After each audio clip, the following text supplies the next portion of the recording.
Assalamualaikum warahmatullahi wabarakatuh. Perkenalkan, nama saya Hairul Salim, dosen program studi pengelolaan perhotelan Institut Pariwisata Trisakti. Pada kesempatan ini saya ingin memaparkan pelaksanaan pembelajaran pada mata kuliah pengolahan roti dan kue yang merupakan salah satu mata kuliah praktik sesuai dengan bidang keahlian saya. Mata kuliah ini diselenggarakan bagi mahasiswa program studi pengelolaan perhotelan selama 16 kali pertemuan. 14 kali pertemuan praktik, 1 kali pertemuan ujian tengah semester, dan 1 kali ujian akhir semester. Tujuan daripada mata kuliah ini adalah membekali mahasiswa agar memiliki kompetensi dalam memahami konsep dan juga prinsip, lalu kemudian teknik, metode, serta keterampilan praktis dalam pengolahan produk bakery dan juga pastry sesuai dengan standar industri perhotelan dan hospitality. Dalam penyusunan rencana pembelajaran semester ini, saya mengacu pada capaian pembelajaran lulusan atau yang dikenal dengan CPL, program studi yang kemudian diturunkan menjadi capaian pembelajaran mata kuliah atau CPMK. Setelah mengikuti mata kuliah ini, mahasiswa diharapkan mampu bekerja secara mandiri maupun dalam tim, menerapkan sikap profesional, serta menghasilkan produk bakery dan pastry yang memenuhi standar kualitas keamanan pangan dan kebutuhan industri. Materi pembelajaran yang diberikan ini meliputi pengenalan bahan baku dan juga bahan-bahan pendukung. Fungsi setiap bahan dalam proses membuat roti. Ada teknik penimbangan bahan, penggunaan serta peralatan bakery, ada teknik pencampuran adonan, fermentasi, pembentukan adonan, proses pemanggangan, pendinginan, finishing, dekorasi, hingga penyajian produk. Mahasiswa juga dibekali kemampuan membaca dan juga menganalisis resep, melakukan konversi formula, menghitung kebutuhan bahan, mengidentifikasi penyebab kegagalan produk, serta menerapkan prinsip Good Manufacturing Practice atau yang disebut dengan GMP. Ada juga sanitasi, hygiene, dan juga keselamatan kerja di laboratorium atau di dalam kitchen. Produk yang dipelajari meliputi berbagai jenis roti, cake, pastry, cookies, dessert, serta produk-produk bakery dan pastry Nusantara, oriental, maupun kontinental. Dalam proses pembelajaran, saya menerapkan pendekatan student centered learning sehingga mahasiswa menjadi subjek utama dalam kegiatan belajar. Strategi pembelajaran yang saya gunakan mengkombinasikan metode ceramah interaktif, demonstrasi praktik, project based learning, diskusi kelompok, studi kasus, dan refleksi hasil praktik. Sebelum praktek dimulai, mahasiswa diberikan penjelasan mengenai teori, tujuan pembelajaran, prosedur kerja, penggunaan alat, keselamatan kerja, serta standar kualitas produk yang akan dihasilkan. Selanjutnya, saya melakukan demonstrasi tahapan pembuatan produk secara bertahap agar mahasiswa memahami teknik yang benar sebelum mereka melaksanakan praktik secara mandiri dalam kelompoknya. Selama kegiatan praktik berlangsung, saya berperan sebagai fasilitator yang memberikan arahan, pendampingan, serta umpan balik secara langsung terhadap proses kerja mahasiswa. Saya juga mendorong mahasiswa untuk berpikir kritis melalui analisis setiap hasil produk yang dibuat, sehingga mereka mampu mengidentifikasi faktor-faktor yang memengaruhi kualitas produk serta menemukan solusi terhadap berbagai permasalahan yang muncul selama proses produksi. Untuk mendukung proses pembelajaran, saya memanfaatkan berbagai media pembelajaran seperti komputer, laptop, lalu ada LCD, ada proyektor, lalu ada whiteboard, modul praktikum, video pembelajaran, Learning Management System atau LMS yang dimiliki oleh Institut Pariwisata Trisakti, serta Laboratorium Bakery dan Pastry yang dilengkapi dengan berbagai peralatan sesuai dengan standar industri. Selain pembelajaran di laboratorium, mahasiswa juga diberikan tugas proyek, lalu presentasi dan studi kasus yang berkaitan dengan perkembangan industri bakery dan juga pastry, sehingga mereka mampu menghubungkan teori dengan praktik di dunia kerja. Dalam melakukan evaluasi pembelajaran, saya menggunakan asesmen yang mencakup 3 ranah, yaitu yang pertama pengetahuan, lalu keterampilan, dan juga sikap. Penilaian pengetahuan dilakukan melalui kuis, tugas, ujian akhir semester, dan ujian tengah semester. Penilaian keterampilan dilakukan melalui observasi praktik, ketepatan teknik produksi, lalu kualitas produksi, kreativitas, presentasi produk, efisiensi kerja, dan juga penerapan sanitasi serta hygiene. Juga kemampuan bekerja sama di dalam tim. Sementara itu, penilaian sikap dilakukan melalui kedisiplinan, tanggung jawab, komunikasi, etika kerja, kepemimpinan, dan profesionalisme mahasiswa selama mengikuti kegiatan praktikum. Referensi pembelajaran yang saya gunakan berasal dari berbagai buku bakery dan pastry. Standar kompetensi kerja, lalu ada standar kompetensi ASEAN. Salah satunya adalah dengan kode D1.HPA.CL4.07, yaitu tentang prepare and present gatuh, torten, dan juga cake. Sehingga materi yang diberikan tetap relevan dengan perkembangan dunia industri. Melalui mata kuliah ini, saya berharap mahasiswa tidak hanya memiliki keterampilan teknis dalam menghasilkan produk bakery dan pastry yang berkualitas, tetapi juga memiliki karakter profesionalitas, mampu bekerja sama, berpikir kritis, kreatif, adaptif terhadap perkembangan teknologi, serta siap memasuki dunia kerja maupun menjadi wirausahawan di bidang kuliner.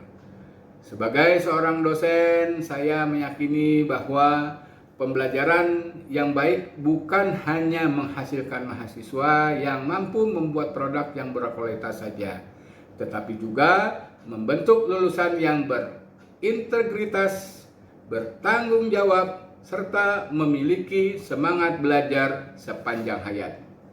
Demikianlah pemaparan saya mengenai pelaksanaan pembelajaran pada mata kuliah pengolahan roti dan kue. Terima kasih atas perhatian Bapak dan Ibu. Wassalamualaikum warahmatullahi wabarakatuh. Morning guys, apa kabar? Oke, baik. Kali ini kita masuk sudah di dalam pertemuan ketiga, yaitu tentang pengenalan dunia pastry. Ada yang tahu pastry itu apa? Ya, Sweta, silakan. Jadi pastry itu adalah adonan lipat yang mengandung lemak. Contohnya ada puff pastry, ada croissant, ada Danish pastry. Oke, good. Jadi materi kita kali ini yaitu yang akan saya berikan materinya adalah apa yang akan kita pelajari hari ini. Yang pertama, penjelasan umum tentang pastry, lalu kemudian mengenal choux paste, ya, yaitu eclair, choux, dan sebagainya. Kemudian ada aneka varian dari choux paste itu sendiri. Pertanyaannya adalah, siapa yang tahu apa itu eclair? Ya, Icel? Eclair adalah adonan choux paste yang berbentuk panjang. Biasanya diberikan topping gitu ya. Lengkapnya gitu ya, biasanya diberikan topping, boleh coklat, boleh dusting, dan sebagainya. Ada yang mau menambahkan? Oke, baik. Sebelum membuat produk, ya, jadi ada beberapa langkah yang harus kalian perhatikan sehingga produk yang nanti kalian buat hasilnya akan menjadi lebih baik. Oke, baik. Untuk praktek kali ini kita akan membuat eclair. Jadi hal pertama yang harus kalian lakukan dalam pembuatan eclair yaitu ada air, kemudian ada butter, kemudian sugar, ada juga salt. Ya, ada garam di sini. Nah, ini kita boil sudah menjadi paste. Nanti kalian boleh masukkan ke dalam bowl mixernya. Ya, ke dalam bowl mixer. Kemudian gunakan alat aduknya namanya pedal. Kurang keras, serentak namanya pedal. Oke, ini namanya pedal. Kenapa harus pakai pedal? Karena untuk menghasilkan pengadukan yang rata, pencampuran yang rata. Saya masukkan adonan ke dalam plastik segitiga, ya. Jangan terlalu banyak isinya, karena kenapa kalau terlalu banyak isinya nanti pada saat proses pressure, penekanan adonan itu agak sedikit berat, akhirnya hasilnya tidak maksimal. Lalu gunakan baking tray. Kita menggunakan baking tray yang non-stick, yang sudah tidak harus di-greasing lagi, ya langsung saja dibentuk eclair. Tadi eclair kan memanjang ya, dibentuk eclair, kemudian langsung di-bake dengan suhu 180 sampai 190 derajat selama 25 sampai 30 menit. Gitu ya. Dan kemudian selama proses baking ataupun pembakaran, jangan pernah kalian buka tutup pintu ovennya, ya, karena dalam pembuatan eclair ini kita tidak menggunakan leavening agent, tidak menggunakan bahan pengembang. Jadi alat bantu proses pengembangan dia itu adalah campuran atau pengadukan pada saat kita membuat supes dan campuran jumlah telur. Sehingga ketika dibuka belum masa waktunya, belum selesai masa waktunya, dia akan turun kempes dan itu fail, gagal. Nilaimu sudah tidak akan masuk lagi. Gitu ya. Jadi ikuti prosesnya, kemudian setelah itu baru kalian buat pastry cream. Sudah matang, keluar dari oven, dinginkan. Nah, sambil nunggu kalian boleh buat pastry cream. Kali ini pastry cream yang kita gunakan yang instan. Ya, mudah cara pembuatannya, kita hanya butuh 1 liter susu, kemudian 400 gram wrap instan, kemudian 350 whipped cream. Ya, setelah itu tidak ada. Oke, kita siap-siap ke ruang praktek. Tapi sebelumnya saya akan mengingatkan lagi bagaimana penilaian kita. Gitu ya. Baik, seperti biasa penilaiannya diambil sesuai dengan student card. Ya, jadi di awal kalian mendapatkan nilai 100, tapi apakah kalian bisa mempertahankan nilai 100 kalian? Ya. Lalu apa saja yang dinilai grooming? Ya, grooming itu mulai dari APD yang kalian gunakan. Ya, kelengkapannya, lalu kemudian disiplin. Disiplin itu kalian kedatangan, saya menentukan pukul 8, berarti pukul 8 kalian sudah di sini. Ya, karena akan ada kelas teori, kemudian pembahasan resep, lalu kita masuk ke dalam lab ataupun ke dalam kitchen. Lalu penguasaan teknik, ya nanti di sana juga akan ada pengambilan penilaiannya. Ya, lalu kemudian ada presentasi. Ya, ada presentasi dari hasil produk kalian. Nah, itu total keseluruhan yang tadi saya sebutkan adalah 100. Ya, nilai apa yang 100 itu akan saya potong per 20%. Ya, grooming misalkan nggak bagus, saya kurangi nilaimu 20, dari 100 tinggal 80. Product knowledge nggak bagus, saya kurangi 20, dari 80 jadi 60. Gitu ya, dan lain-lain. Makanya harus dibuat yang bagus, yang baik, sehingga nilai kalian tetap bertahan di angka 100. Gitu ya guys. Oke. Baik, saya absen dahulu ya, kemudian nama yang saya panggil maju ke depan untuk pengecekan grooming. Yang pertama ada Olive.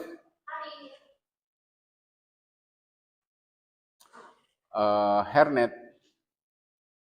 Oke, kuku. Good. Sepatu safety shoes.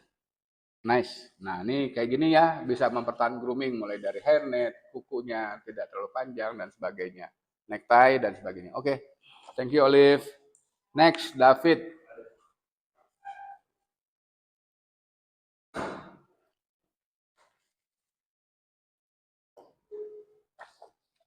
Topi, oke. Rambut, coba lihat kiri kanan. Nah, bagus. Kukunya, kemudian safety shoes. Oke, thank you David. Nanti setelah absen jangan lupa tanda tangan ya. Jangan lupa ditandatangani. Setelah itu baru kita segera masuk ke dalam kelas praktek.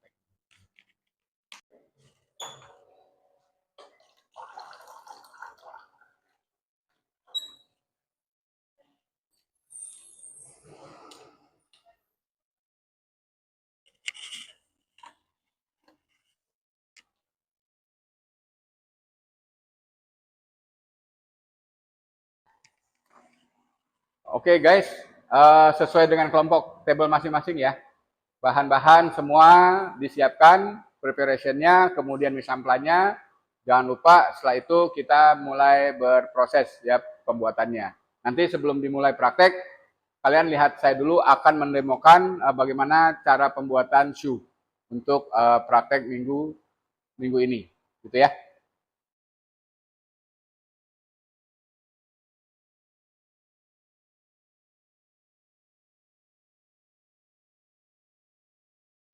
Oke guys, kita ke meja nomor 4.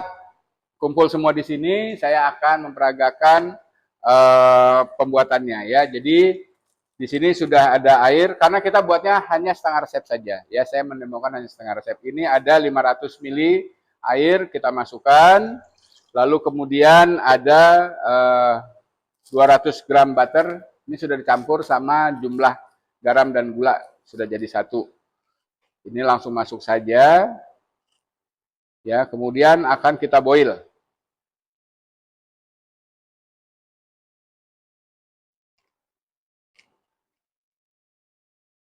Oke.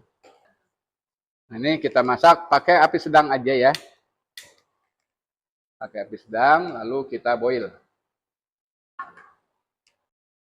Nah, jadi ini kita masak sampai betul-betul si margarinnya larut. Oke.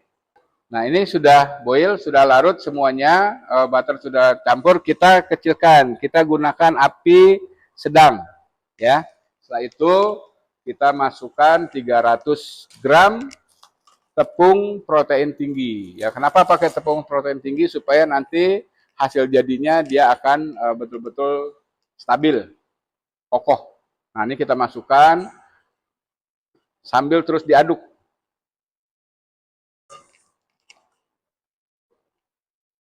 Ya, aduknya harus rata dari samping kiri terus kemudian ke bawah menghindari agar adonan tidak lengket dan hangus. Nah, seperti ini. Tekan, putar, gitu ya.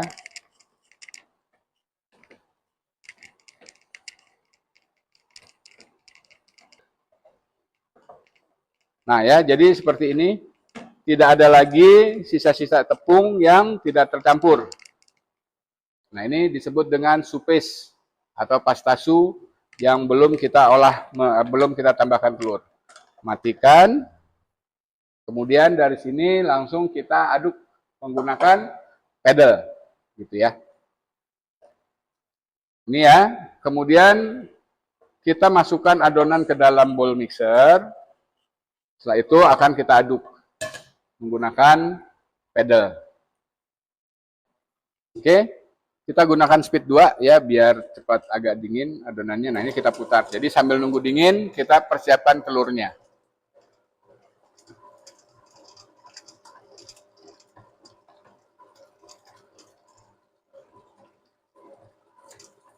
Oke, jadi hasil akhir setelah telur masuk ya seperti ini.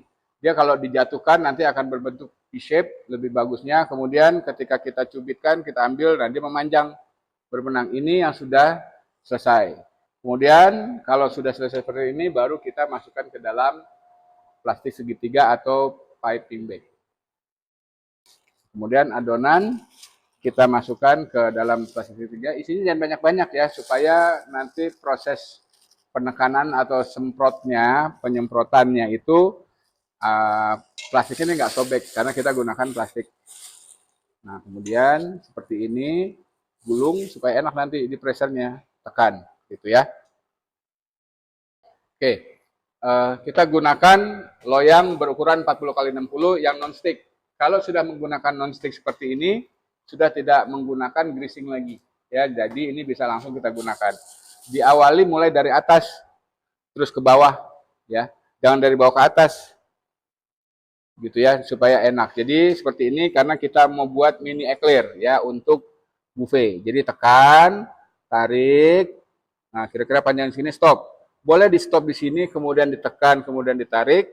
Atau yang kedua, tekan, stop sampai sini, ditekan, tarik ke atas. Gitu ya. Bisa ya? Oke, terus seperti ini.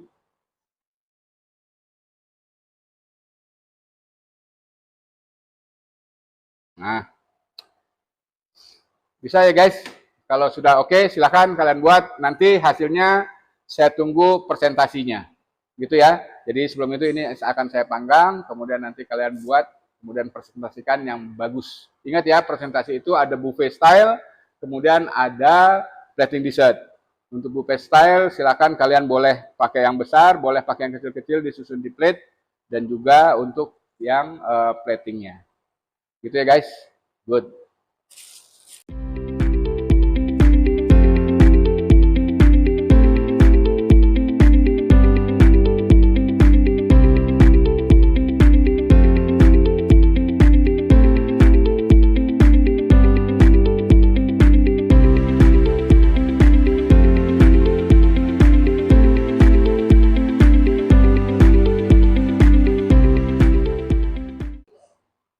Oke guys, ini akan kita bake. Yuk lihat dulu, saya nanti menunjukkan bagaimana penggunaan oven dan timernya.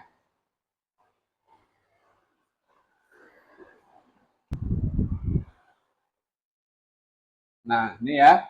Ini 190 atas bawah, kemudian baru kita masukkan. Karena kita menggunakan satu tray, jadi kita pakai horizontal saja. Kemudian jangan lupa nyalakan timernya. Ya, di berapa? Kita di 25, kita tambahkan 25. Running, go. Oke ya? Sip. Silakan buat produknya ya.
Oke, ini dimatikan, kemudian kita keluarkan.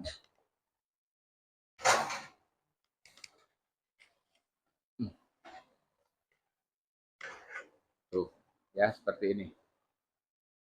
Ya, Kak.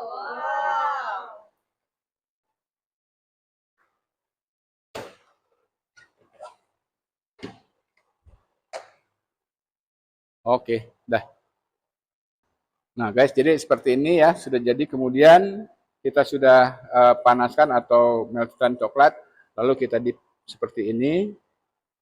Jangan lupa, kemudian kita gerak-gerakan supaya hasilnya rata. Ya, nah seperti ini. Nice, nanti dikumpulkan, nanti Kalau dia sudah dingin, baru bisa di slice, dibelah, baru kita beri isian. Oke ya? Oke, duit. Punyanya si Elsie nih.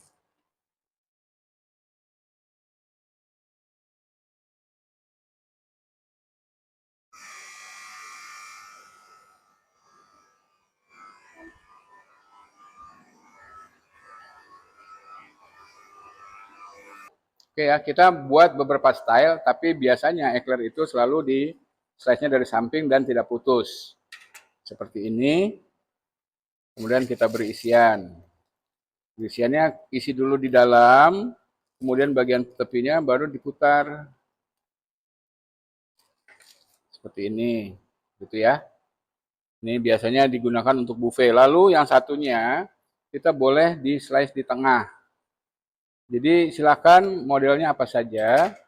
Yang penting nanti kasih tampilan yang baik. Selalu tengah itu diisi dahulu ya, supaya apa? Supaya nanti bagian lainnya itu terlihat lebih tinggi. Nah, ini diambil seperti ini. Kemudian ini kita beri crumble. Boleh crumble, boleh kacang, apapun itu. Lalu kita beri garnish.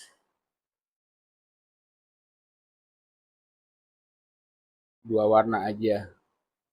Nah, seperti ini. Oke ya? Bisa ya? Oke, duit.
Oke guys, yang sudah boleh presentasi.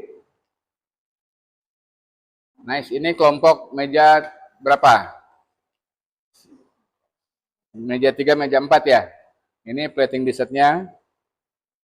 Nice, plating dessert itu betul sekali ada komponen saus, kemudian ada main product, kemudian ada beberapa garnish yang edible. Bagus. Lalu ini untuk buffet style ya, buffet style ukuran cukup one bite. Terus kemudian jumlahnya 1, 2, 3, 4. Oke. Thank you guys. Good job ya. Ini semoga kamu bisa nanti aplikasikan ketika kalian sudah bergabung di industri hospitality, khususnya hotel. Terima kasih. Tepuk tangan untuk kalian. Thank you guys.